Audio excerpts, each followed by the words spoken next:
Hello everyone, welcome back to our channel. तो इस video में हम अभिप्रेरणा या फिर मोटिवेशन से रिलेटेड जितने भी इंपॉर्टेंट फैक्ट होंगे आपके टीचिंग एग्जाम में जो पूछे जाते हैं, तो सीटेट के लिए बहुत ही इंपॉर्टेंट टॉपिक है मोटिवेशन। इससे क्वेश्चन पूछे जाएंगे 2-3।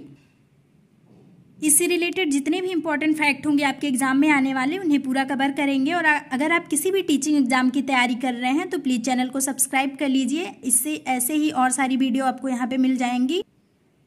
अगर आपने फर्स्ट टाइम इस चैनल पे विजिट किया है तो प्लीज़ चैनल को सब्सक्राइब कर दीजिए और अपने दोस्तों के साथ भी शेयर कर दीजिए। वीडियो अच्छी लगे तो लाइक भी कर दीजिए। चलिए स्टार्ट करते हैं। अभिप्रेरणा या फिर मोटिवेशन। अभिप्रेरणा शब्द अंग्रेजी शब्द के मोटिवेशन का हिंदी पर्याय है, जिसका अर्थ होता है प्रोत्साहन। अतः कार्य को गति प्रदान करना ही अभिप्रेरणा है। तो यहाँ पे तो ये इसकी डेफिनेशन हो गई। अब यहाँ पे इसकी परिभाषाएं देखेंगे कि कौन से मनोवैज्ञानिक के द्वारा कौन सी परिभाषा दी गई है। तो यहाँ पे गुड के अनुसार कहा गया है, प्रेरणा कार्य को आरंभ करने, जारी रखने और नियमित करने की प्रक्रिया है। वुडवर्थ के अनुसार देख लेंगे तो अभिप्रेरणा व्यक्ति की वह दशा है जो किसी निश्चित व्यवहार को स्पष्ट करती है। मैकडूगल के अनुसार कहा गया है, अभिप्रेरणा वे शारीरिक और मानसिक दशाएं हैं जो किसी कार्य को करने के लिए प्रेरित करती हैं। और स्किनर के द्वारा कहा गया है कि प्रेरणा सीखने का राजमार्ग है। तो आप इसे ध्यान में रखेंगे। इन चारों के द्वारा ये परिभाषाएं दी गई हैं अलग अलग। अब यहाँ पे पूछ लेता है कि अभिप्रेरणा के स्रोत कौन से हैं। तो यहाँ पे आप सबसे पहले देख लेंगे आवश्यकताएं, मीन्स नीड्स।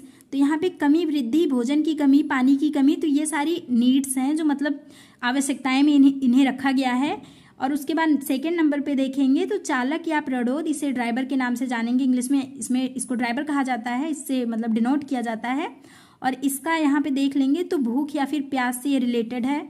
उद्दीपक का देख लेंगे तो यहाँ पे इंसेंटिव से इसे डिनोट करते हैं। और यहाँ पे इसे भोजन या फिर पानी से यहाँ पे इसको दर्शाया जाता है। और हमारा जो लास्ट पॉइंट है तो प्रेरक या फिर मोटिव, तो प्रेरक करने की शक्ति या ऊर्जा है।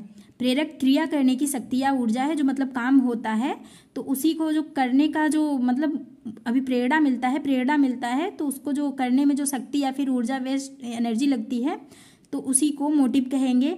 अब यहाँ पे पहले सबसे देख लेंगे, यहाँ पे नंबर देख लेंगे। सबसे पहले आवश्यकताएं आएंगी, फिर चालक या प्ररोध, फिर उद्दीपक आएगा और लास्ट में हमारा प्रेरक आएगा। यहाँ पे देख लेंगे नेक्स्ट पॉइंट, तो उत्पत्ति या उद्गम के आधार पर अभिप्रेरणा 2 प्रकार की होती है। तो आप इसे देख लीजिए, अभिप्रेरणा कितने प्रकार की होती है, तो 2 प्रकार हो जाएंगे। आंतरिक अभिप्रेरणा तो ये 95% होता है और बाह्य अभिप्रेरणा तो ये 5% होता है, 5% होता है। यहाँ पे आंतरिक अभिप्रेरणा की यहाँ पे देख लेंगे डेफिनेशन लिखा हुआ है। तो बालक किसी कार्य को अपनी स्वयं की इच्छा से करता है और उस कार्य को करने के बाद बालक को खुशी और आनंद प्राप्त होता है। तो आंतरिक मतलब ये है कि जो बच्चा खुद से अपने आप से जो करना चाहे स्वयं की इच्छा से, तो उसे ही आंतरिक अभिप्रेरणा कहेंगे। और जिसे करने पे उसको खुशी या आनंद प्राप्त होता है, इसे आंतरिक अभिप्रेरणा या मुख्य अभिप्रेरणा भी कहते हैं। इस प्रकार की क्रिया व पाठ्यक्रम से बालक को स्वयं अभिप्रेरणा मिलता है। आंतरिक अभिप्रेरणा को स्वाभाविक अभिप्रेरणा, मुख्य अभिप्रेरणा, व्यक्तिगत अभिप्रेरणा, जैविक अभिप्रेरणा, मतलब जैविक में आ जाएंगे आपके भूख, प्यास, मलमूत्र, काम, तो ये सारी चीज़ें जैविक में आ जाएंगी। सकारात्मक अभिप्रेरणा तो आंतरिक अभिप्रेरणा इतने नामों से जाना जाता है, ये जो रेड कलर से लिखे हुए हैं। लास्ट हमारा देखेंगे बाह्य अभिप्रेरणा। तो बाहरी अभिप्रेरणा से तात्पर्य ऐसी अभिप्रेरणा से है जो विद्यार्थी को बाहरी वातावरण में दिया जाता है, जैसे रुपया, पैसा, दबाव, सजा, पुरस्कार, दंड, प्रतियोगिता, प्रशंसा, निंदा, सहयोग, मूल्यांकन, तो ये सारी चीज़ें आपके बाह्य अभिप्रेरणा में आ जाएंगी। इसे कृत्रिम अभिप्रेरणा, गौण अभिप्रेरणा, सामाजिक अभिप्रेरणा, मनोवैज्ञानिक अभिप्रेरणा भी कहते हैं। जिज्ञासा, रुचि, सुरक्षा, ये भी बाह्य अभिप्रेरणा हैं।